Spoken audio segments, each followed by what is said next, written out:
your tyre related needs and a fantastic service, call or drop into Phillips Tyres in Oxford.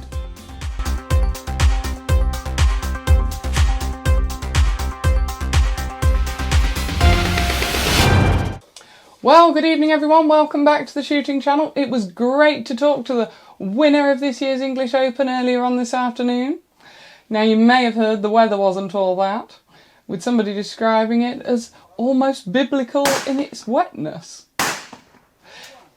Here's defending champion Mark Windsor. He got top score on day 3 with 104x120, taking over Richard King's 102. This is referee Tony Axel. I'm just going to leave that there for a moment. Other notable entries include Julian Freeman on day 1 with 110x120, just 2 behind the winner.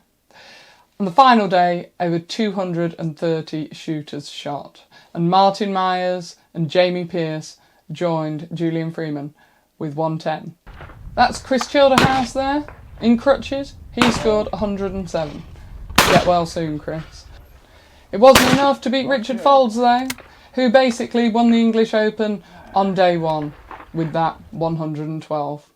Sam Green predicted, and he was right, that that score wouldn't be beaten all week. No stranger to the title, Richard Faulds first won the English Open in 1993. Then 10 years later, 2003, subsequently 2004, 2006, and 8. So a welcome return for him. Do stay tuned for our chat.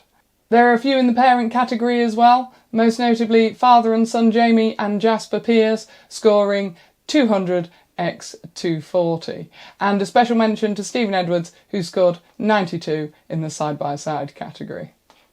So that's your English Open update, but that's not all. Our gold medalist from Lenato last week, Matt Coward-Holly, has played Green Open Cup and, would you believe it, won another gold. Here he is, look. Just look at all those green rectangles.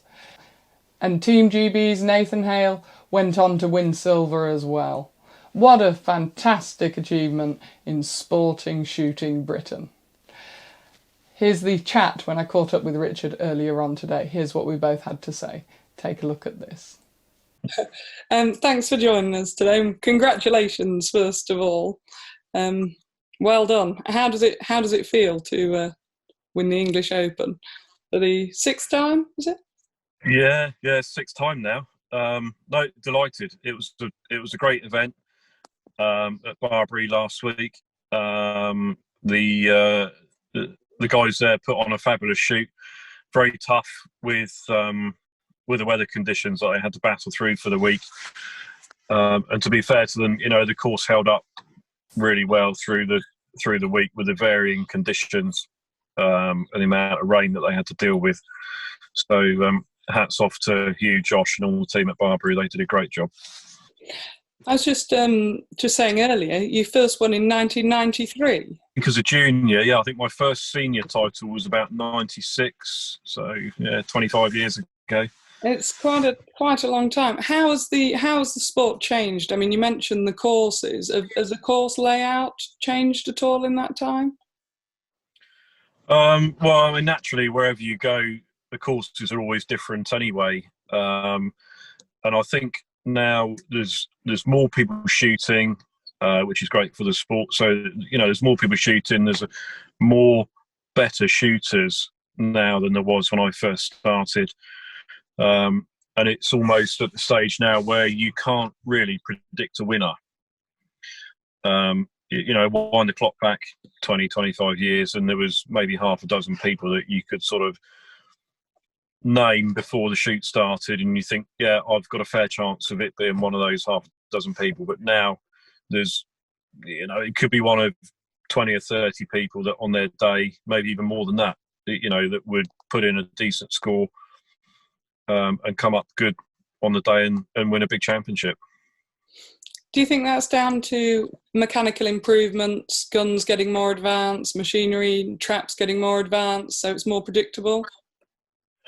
Yeah, I mean, I think that obviously equipment has got more consistent over the years. I think people put more into their shooting now with tuition and the effort that they're putting into it.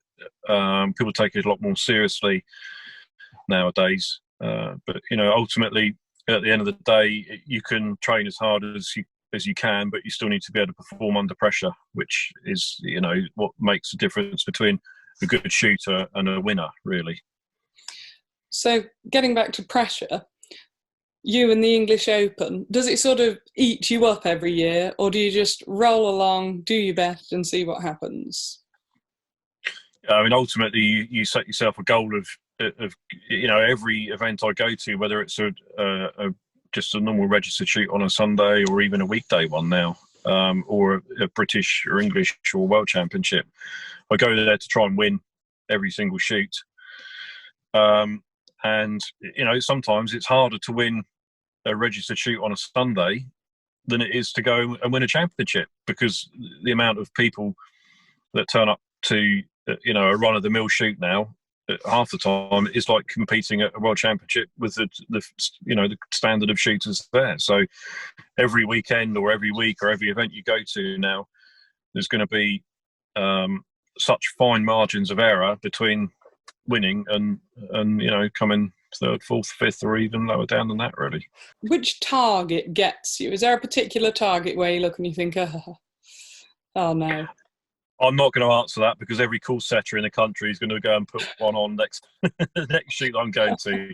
No, I mean, at the end of the day, they're all, it can be a 10-yard floppy incomer or a 100-yard crosser. It makes no difference. They're all as hard as each other to break. It's just, you've got to treat every play with the same respect. Okay. And were you born into shooting? How did you get into the sport, Richard? Yeah, my father always shot. He'd never shot competitively, but he always shot game, being a farmer. So it was a kind of a natural progression, really, for me to come into it along those sort of lines. And then sort of got the competitive bug and enjoyed it, and that's been sort of history ever since. Who's really inspired you then? Who would you say has been your shooting heroes?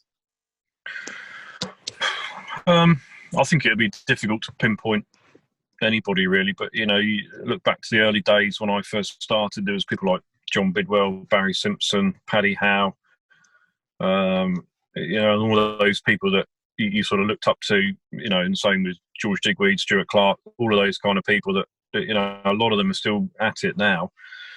And you always think, well, hopefully one day I might be half as good as those guys.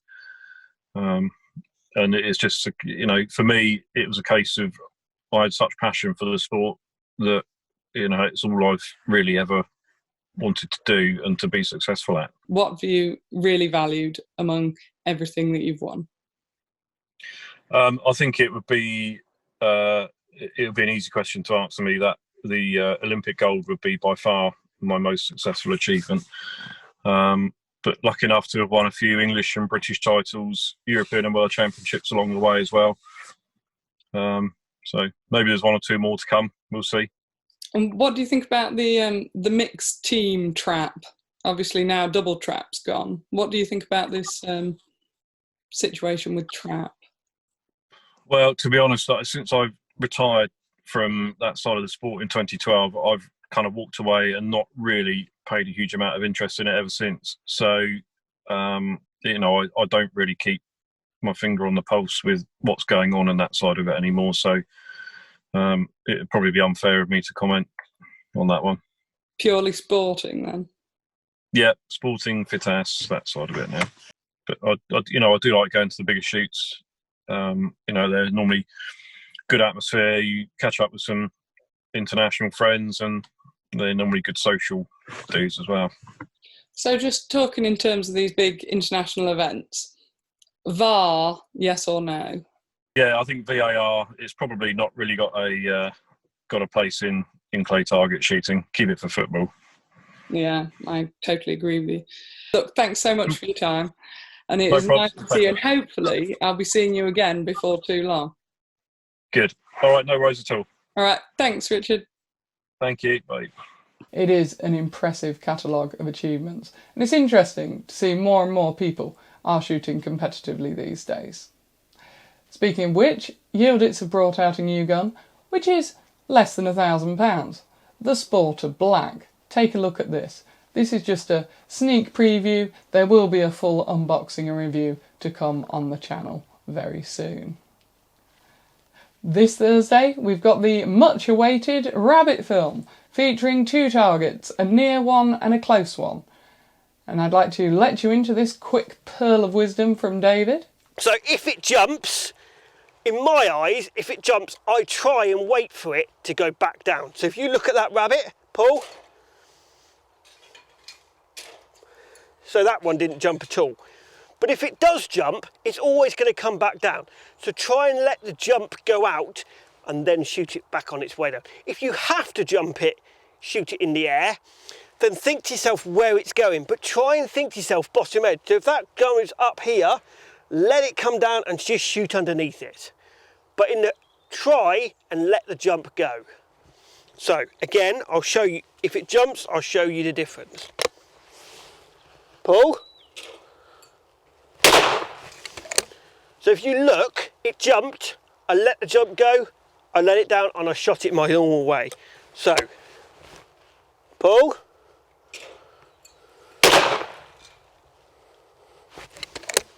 So now we know. Thanks for that.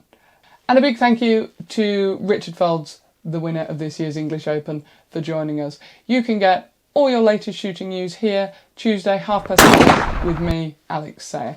Let me know if there's any films, reviews or interviews that you'd like, and I'll try and do my best for you. But for now, you're up to date. I'll see you next week. Thanks for watching.